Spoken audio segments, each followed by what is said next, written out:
कहानी की शुरुआत में बताया जाता है कि चेस्टर्स मिल नाम का एक शहर पहले आम शहरों की तरह ही था, लेकिन फिर वहाँ कुछ ऐसी भयानक डरावनी घटनाएं घटने लगी जिससे पूरा का पूरा शहर नर्क से भी बदतर बन गया। लेकिन आखिर वहाँ ऐसी कौन सी खतरनाक घटनाएं होने लगी, चलिए जानते हैं। तो कहानी की शुरुआत होती है बार्बी नाम के एक लड़के को दिखाते हुए जो एक डेड बॉडी को जंगल में दफना रहा था। बार्बी वहाँ का लोकल निवासी नहीं था और बार्बी के माथे पर लगी चोट को देखकर लग रहा था कि मरने वाले बंदे के साथ उसकी काफी ज्यादा लड़ाई हुई होगी। उस आदमी को दफनाने के बाद बार्बी अपनी कार में शहर से बाहर निकलने लगता है, लेकिन तभी उसका सामना शेरिफ नाम के एक पुलिस ऑफिसर की कार से होता है। उसे देखकर वो थोड़ा डर जाता है, जिससे उसका ध्यान ड्राइविंग से हट जाता है, लेकिन किसी तरह वो पुलिस से बच निकलता है। पर तभी कुछ गायें सड़क के बीचों बीच खड़ी थी। उनको बचाने के लिए बार्बी अपनी कार को एकदम से मोड़ देता है, जिससे वो गायों से भरे खेत में पहुंच जाता है। इससे उसे थोड़ी चोट लग गई थी। कुछ सेकंड्स बाद वहाँ पर जमीन अर्थक्वेक की वजह से जोर जोर से हिलने लगती है कि अचानक आसमान से एक चीज बार्बी के सामने आकर नीचे गिरती है और सब कुछ शांत हो जाता है। बार्बी देखता है कि एक गाय आसमान से गिरने वाली उस चीज से 2 टुकड़ों में कट चुकी थी। वो डरा हुआ उस चीज को छूने लगता है तो उसे पता चलता है कि वो एक इनविजिबल वॉल है जो इतनी शार्प थी कि इसकी वजह से कई घर भी 2 हिस्सों में कट गए थे। तभी वहाँ जॉय नाम का एक लड़का आकर उससे पूछता है कि तुम ठीक हो या नहीं। वो भी उस इनविजिबल दीवार को देखकर शॉक रह जाता है। दूसरी तरफ शेरिफ और लिंडा को खबर मिलती है कि उस पूरे टाउन की पावर सप्लाई कट गई है, फोन लाइंस बंद हो गई हैं और इंटरनेट भी काम नहीं कर रहा है। यहाँ तक कि सारे सैटेलाइट कनेक्शंस भी काम करना बंद कर गए थे। तभी शहर के ऊपर से उड़ रहा एक प्लेन उस इनविजिबल वॉल से टकराकर क्रैश हो जाता है, जिसे देखकर लोग और भी ज्यादा घबरा गए थे। और ये बात कंफर्म हो जाती है कि ये सिर्फ एक इनविजिबल दीवार नहीं बल्कि एक राउंड शेप डोम यानी गुम्बद है जिसने आधे शहर को कवर कर लिया है। वहीं दूसरी साइड हम एक रेडियो स्टेशन पर फिल और उसकी असिस्टेंट डोडी को देखते हैं जो सिग्नल लाने की कोशिश कर रहे थे। वो दोनों थोड़ा कंफ्यूज थे कि अचानक सिग्नल क्यों चला गया। यहाँ पर फिल को लगता है कि ये अच्छा मौका है उनकी रेडियो रेटिंग्स को हाई करने का, इसलिए वो दोनों सिग्नल को ठीक करने में लग जाते हैं। वहीं एक फायर ट्रक डोम की दूसरी तरफ से आ रहा था, जिसे देख बार्बी ट्रक वाले को इस इनविजिबल वॉल की तरफ इशारा करता हुआ उसे रुकवाकर क्रैश होने से बचा लेता है। थोड़ी देर बाद वहाँ इन्वेस्टिगेशन करने के लिए कुछ पुलिस वाले आते हैं, पर इस इनविजिबल डोम को समझना उनके बस की बात नहीं थी। उसी समय वहाँ पर एक शहर का काउंसिलमैन जिसका नाम बिग जिम था वो भी पहुँच जाता है, लेकिन उसे भी इस डोम के बारे में कुछ भी समझ नहीं आता।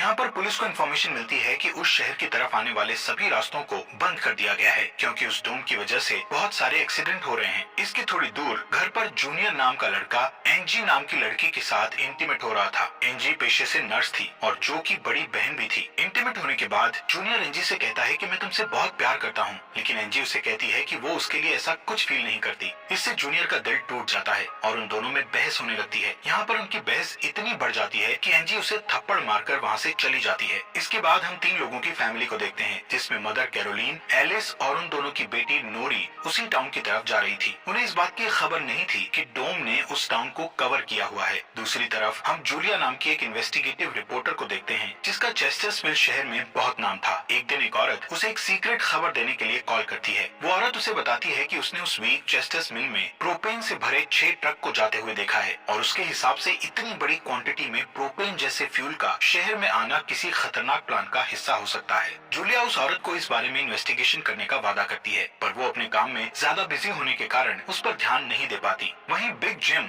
रेडियो स्टेशन जाकर इमरजेंसी की अनाउंसमेंट करता है। कैरोलीन जो एलिस और नॉरी के साथ शहर में आ रही थी ये अनाउंसमेंट सुन लेती है, पर उन्हें लगता है कि ये किसी तरह का एडवर्टीजमेंट है, इसलिए वो इस अनाउंसमेंट पर ध्यान नहीं देती और उनकी कार डोम से टकराते टकराते बचती है, क्योंकि उससे पहले दूसरी तरफ से आ रहा एक ट्रक डोम से टकराकर क्रैश हो जाता है, जिसे देखकर वो तुरंत अपनी कार के ब्रेक लगा देती है। इतने बड़े इंसिडेंट को देखकर नॉरी के दौरे पड़ने लगते हैं, जिससे वो बेहोश हो जाती है, लेकिन बेहोश होने से पहले वो किसी पिंक स्टार के बारे में कहती है। अब यहाँ से नोरी को जल्दी से हॉस्पिटल में ले जाया जाता है, जो कि टाउन में होने वाली घटनाओं से घायल हुए लोगों से भरा पड़ा था। वहीं जूलिया और बार्बी घायल हुए लोगों को हॉस्पिटल ला रहे थे। इसी हॉस्पिटल में जूलिया का हस्बैंड भी डॉक्टर था। वो उससे मिलने जाती है, लेकिन उस वक्त उसका हस्बैंड हॉस्पिटल में नहीं था। हॉस्पिटल में जूलिया को पता चलता है कि उसका हस्बैंड संडे को कभी काम नहीं करता था, पर वो जूलिया को हमेशा झूठ बोलता आ रहा था। हॉस्पिटल के बाहर हम बार्बी और एंजी को मिलते हुए देखते हैं। दोनों को साथ देखकर जूनियर के अंदर एक अलग सी जलन पैदा होती है। वहीं अब टाउन के बॉर्डर्स को सैनिकों द्वारा सील कर दिया जाता है। बहुत सारे साइंटिस्ट और एक्सपर्ट्स को भी इस अजीबोगरीब मुसीबत का असल कारण नहीं पता चलता, पर कुछ घंटों बाद बिग जिम प्रोपेन के बारे में बात करने के लिए शेरिफ से मिलता है। यहाँ पर उनकी बातों से हमें पता चलता है कि उनको इस डोम के बारे में पहले से थोड़ा बहुत पता था, पर वो इस पर खुलकर बात नहीं कर रहे थे। वहीं बार्बी को उस टाउन में एक दिन के लिए रुकना था, पर उसके पास ठहरने के लिए कोई जगह नहीं थी, इसलिए वो अपनी कार में ही रात बिताने का फैसला करता है। तभी जूनियर उसके पास आता है और उसे एंजी से दूर रहने को कहता है। धीरे धीरे उसकी बात धमकी में बदल जाती है। बॉबी हैरान होता है कि आखिर उसकी गलती क्या है। इसी बीच वहाँ जूलिया आ जाती है, जिससे वो झगड़ना बंद कर देते हैं। यहाँ से सीन शिफ्ट होता है और हम देखते हैं कि टाउन के ऐसे हालात से लापरवाह होकर एक जगह कुछ टीनेजर्स पार्टी कर रहे थे। इनमें जॉय भी था। जॉय एक लड़के से वहाँ के हालात पर बात करने लगता है, लेकिन अचानक जॉय को दौरा पड़ने लगता है और वो पिंक स्टार के बारे में बोलने लगता है, जैसे कि पहले नॉरी ने बोला था। वहीं जॉय की बहन एंजी घर पर अकेली होती है। तभी अचानक उसके घर में जूनियर घुसकर उसको किडनैप करके अपने फादर के टूटे फूटे शेल्टर में ले जाता है। यहाँ पर वो उसे बताता है कि मुझे पता है शहर को कवर किए इस डोम के बारे में। यहाँ पर एंजी को उससे ये भी पता चलता है कि बिग जिम ही जूनियर का फादर है। जूनियर एंजी को ये भी बताता है कि उसके फादर अपनी फैमिली की सुरक्षा को लेकर हमेशा चिंतित रहते थे, इसलिए उन्होंने फैमिली के लिए ये शेल्टर बनाया था। वहीं दूसरी साइड जूलिया बॉबी को अपने घर में ठहरने के लिए लाती है। तभी अचानक बॉबी की नजर उसके हस्बैंड की फोटो पर पड़ती है और उसे रियलाइज होता है कि ये वही आदमी है जिसे उसने सुबह मारा था।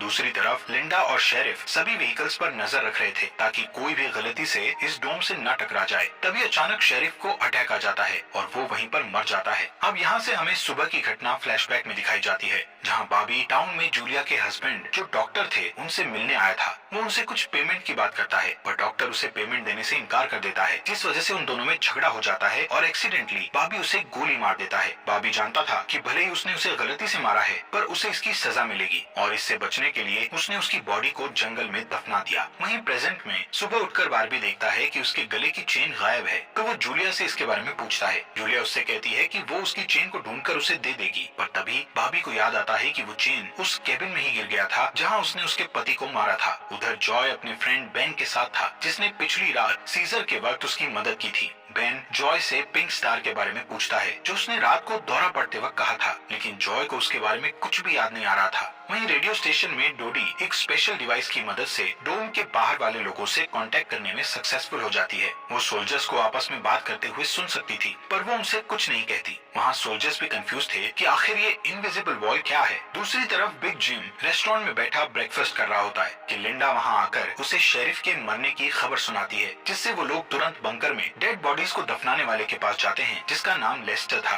उधर एंजी शेल्टर में किसी को मदद के लिए बुलाने की पूरी कोशिश करती है, पर वो कामयाब नहीं होती। तभी जॉय वहाँ आता है और उसे चेन के जरिए बेड से बांध देता है। वहीं बिग जिम लेस्टर को अपने साथ लेकर आता है, जो कि शेरिफ का ही दोस्त था। शेरिफ की मौत से वो बहुत दुखी और परेशान हो जाता है। जब लिंडा उनके आसपास नहीं होती, तब वो और बिग जिम पिछले महीने होने वाले प्रोपेन के इंपोर्ट के बारे में बात करते हैं कि प्रोपेन के इंपोर्ट में उन तीनों का ही हाथ था और उन्होंने टाउन वालों से ये बात छुपाई थी। शेरिफ की मौत से ये कंफर्म हो गया था कि वो उनकी इन्वॉल्वमेंट के बारे में किसी को कुछ नहीं बता पाएगा, जो कि उनके लिए अच्छी खबर भी थी। उसी दिन बाद में लिंडा पुलिस स्टेशन आती है तो देखती है कि बिग जिम शेरिफ के ऑफिस में कुछ ढूंढ रहा है। लिंडा के पूछने पर जिम उसे कहता है कि वो वहाँ शेरिफ की वसीयत के पेपर्स ढूंढ रहा है, लेकिन असल में वो वहाँ प्रोपेन के इंपोर्ट से जुड़े पेपर्स को ढूंढने आया था, जो उसे और लेस्टर को परेशानी में डाल सकते थे। वो तुरंत बाहर आकर शेरिफ को बताता है कि मुझे लगता है वो पेपर शेरिफ के घर में होंगे, जिन्हें लाने के लिए वो लेस्टर को तुरंत उसके घर भेजता है। इसी बीच जूलिया जल्दी से रेडियो स्टेशन पर डोडी के पास जाती है, जहाँ वो देखती है कि वो लोग डिवाइस के जरिए डोम के बाहर खड़े सैनिकों की बातचीत सुन सकते हैं। उनकी बात सुनने पर जूलिया को पता चलता है कि वो लोग जमीन खोदकर डोम को बाहर निकालने की कोशिश कर रहे हैं, पर वो इस काम में कामयाब नहीं हो पा रहे हैं। इसके बाद जूलिया रेडियो के जरिए पूरे टाउन में डोम वाली खबर को फैला देती है, जिससे लोगों में डर पैदा हो जाता है और लोग घबरा जाते हैं। वहीं जॉय और बेन बॉर्डर के पास साइंटिस्ट को अपना काम करते हुए देखते हैं। साइंटिस्ट ये देखते हैं कि डोम के ऊपर पानी का क्या असर होता है, पर उन्हें ज्यादा कुछ समझ नहीं आ रहा था, जिससे वो किसी नतीजे पर नहीं पहुंच पाते। वहीं जॉय देखता है कि ये डोम एक छलनी की तरह है। वो बेन से बताता है कि इस डोम में से बिल्कुल मामूली सा पानी आर पार जा सकता है। दूसरी ओर बार्बी अपनी चेन ढूंढने जूलिया के हस्बैंड डॉक्टर के केबिन में जाता है। वहाँ उसे उसका चेन मिल जाता है, पर तभी जूनियर वहाँ आकर उसे देख लेता है। जूनियर उससे पूछता है कि क्या तुम एंजी के साथ सोए थे।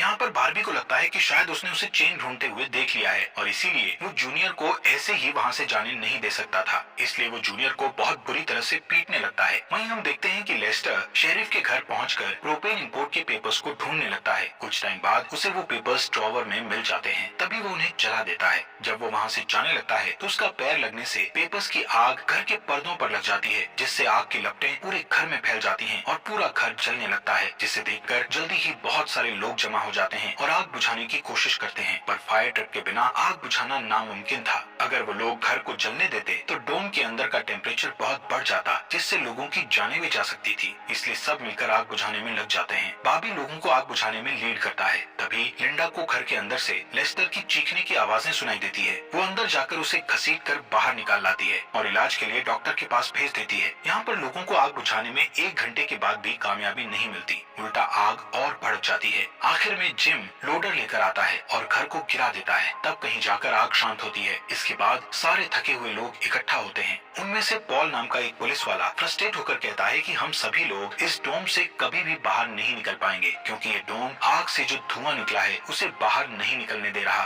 वो कहता है कि हम सभी इस डोम के अंदर ही मरने वाले हैं। इतना कहता हुआ वो हवा में गोली चला देता है, जो कि डोम से टकराकर एक दूसरे पुलिस वाले को लग जाती है और वो तुरंत मर जाता है। यहाँ पर पॉल को अरेस्ट कर लिया जाता है। अंधेरा होने पर जॉय और उसके दोस्त स्केटिंग के लिए जाते हैं। तभी वहाँ पर नोरी जॉय के पास आकर उसे कहती है कि उसे अपना फोन चार्ज करना है। जॉय उसे अपने घर ले जाता है, क्योंकि उसके घर में जनरेटर था, जो कि उस टाउन के गिने चुने घरों में ही था। उधर लिंडा पॉल को जेल लेकर आती है। वहाँ कुछ लोग पुलिस स्टेशन के बाहर प्रोटेस्ट कर रहे थे। असल में वो लोग पुलिस के घटिया सिस्टम का विरोध कर रहे थे। जिम उन सबको ये कहकर शांत करता है कि जरूरत पड़ने पर उन सबकी मदद की जाएगी। लॉकअप में बंद होने के बाद पॉल को हार्ट अटैक आ जाता है, जिससे लिंडा उसकी मदद के लिए दौड़कर अंदर जाती है, लेकिन तभी उसे पता चलता है कि पॉल सिर्फ अटैक आने की एक्टिंग कर रहा था। इसी मौके का फायदा उठाकर पॉल उसे धकेलकर उसे लॉकअप में बंद करके वहाँ से भाग जाता है। इधर बंकर में जूनियर फिर से एनजी के पास जाता है। एनजी समझ चुकी थी कि अगर उसे यहाँ से निकलना है तो उसे जूनियर को झूठे जाल में फंसाना पड़ेगा, इसीलिए वो उससे अपने बचपन की यादें साझा करती है, जब वो दोनों एक बंद टनल में जाया करते थे, और कहती है कि हो सकता है डोम का टनल पर कोई असर नहीं हुआ हो, तो वो लोग बाहर जा सकते हैं। यहाँ पर एनजी सोचती है कि अब वो उसके प्यार के जाल में फंस गया है तो शायद वो उसे छोड़ दे, लेकिन ऐसा कुछ नहीं होता। जूनियर अकेले ही उस टनल में जाने का प्लान बनाता है। वहीं जिम जब पुलिस स्टेशन में आता है तो पॉल की जगह लिंडा को लॉकअप में बंद देखता है। वो तुरंत उसे लॉकअप से बाहर निकालता है। उन्हें पता चलता है कि पॉल अपने साथ एक राइफल और कुछ गोलियां लेकर गया है। लिंडा तुरंत उसकी तलाश में जंगल की ओर निकल जाती है, क्योंकि उसे पता था कि पॉल अक्सर शिकार करने जंगल की तरफ जाया करता था। वहीं जिम पॉल को पकड़ने के लिए एक टीम तैयार करता है। उधर रेस्टोरेंट में बैठी कैरोलीन को नॉरी की फिक्र हो रही थी, क्योंकि वो पिछली रात अपनी दोनों मदर्स को बिना बताए जॉय के घर रुक गई थी। वहीं जिम लोगों से पॉल को तलाश करने के लिए उसकी टीम ज्वाइन करने को कहता है। वो बाबी से भी उनके साथ चलने को कहता है, क्योंकि वो आग बुझाने में अच्छा लीडर साबित हुआ था। इसके बाद वो लोग जंगल में जाने लगते हैं। रास्ते में बार्बी अपनी खूबियां दिखाता हुआ उनसे कहता है कि वो मिलिट्री में भी रह चुका है। वहीं दूसरी ओर जूलिया जूनियर को टनल की तरफ जाते हुए देखती है। वो उसे रोककर पूछती है कि वो बैग पैक करके कहाँ जा रहा है, लेकिन जूनियर बहुत जल्दी में था और वो नर्वस भी था। वो कहता है कि मैं बस यहीं पास में अपने दोस्त से मिलने जा रहा हूँ। इससे जूलिया का शक उस पर और भी बढ़ जाता है और वो उसका पीछा करती हुई टनल तक पहुँच जाती है। उधर जॉय के घर पर जॉय और नॉरी साथ में नाश्ता कर रहे थे। जॉय पहले कभी किसी लड़की के साथ अकेला नहीं रहा था, इसलिए थोड़ा नर्वस फील कर रहा था, जबकि नॉरी कॉन्फिडेंट थी और बातचीत में भी हाजिर जवाब थी। तभी बेन और 2 लड़कियों को अपने साथ लेकर उसके घर आ जाता है, जिन्हें फोन चार्ज करना था। उन्हें इम्प्रेस करने के लिए बेन को जनरेटर यूज करना था, जिसके लिए जॉय बेन को थोड़ी बेदिली से इजाजत दे देता है, क्योंकि उस टाउन में जनरेटर एक बहुत काम की चीज थी और इस तरह उसका मिसयूज करना उसे सही नहीं लग रहा था। उधर जंगल में हम देखते हैं कि सर्च टीम पॉल को ढूंढ लेती है, पर उसी टाइम पॉल एक लड़के की टांग में गोली मार देता है। दूसरा लड़का भी उसे संभालने के लिए वहीं रुक जाता है, जबकि जिम और बार्बी पॉल के पीछे भागते हैं। दूसरी तरफ जूनियर टनल के आखिरी सिरे पर पहुंच जाता है, जहां पहुंचकर उसे पता चलता है कि डोम ने टनल को भी कवर किया हुआ है। वो दीवार के बिल्कुल करीब पहुंच जाते हैं, जिससे उसकी टॉर्च जलने लगती है। तभी जूलिया वहां आकर उसे वार्न करती है। जूलिया को देखकर जूनियर को बहुत गुस्सा आता है, क्योंकि वो उसका पीछा कर रही थी। इस बात से जूनियर पागलों की तरह उस इनविजिबल वॉल को मुक्के मारने लगता है, जिससे